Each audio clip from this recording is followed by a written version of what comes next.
Herkes salam dostlar. Motorlu velosiped yığıldı. Yəni 70-80 da gedər. 70-80 gedir. Avtomat, qaz, kim istəsə müraciət eləsin. Polnu bak benzinə burada. Köşəmə kimi qalxmaq olur. Nahor göldə getmək olur. Ya, problem deyil. Polnu bak benzindən getmək istəsə gəlmək olur. Bir dəfə Nahora gedib gəlmək olur polnu bak benzindən. İnşallah ki videolarımız gələr. Yorumlara yazın bundan. Ay köşəmə qalxdım, nə bilim hara getdim. Haralara geçsəm. Belə. Kim istəsə müraciət eləyə bilər. Deməli dostlar, indi xoddamaqdayam.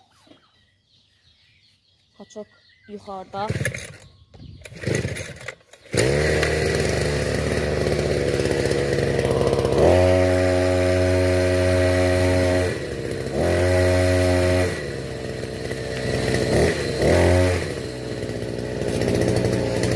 Bir dəqiqə gəlirəm.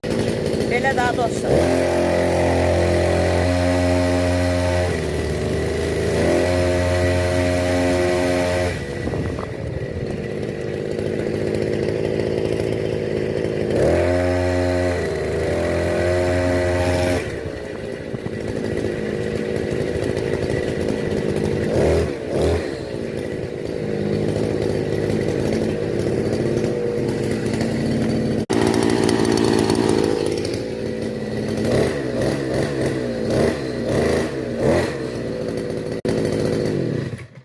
Sağ olun, var olun izlədiyiniz üçün.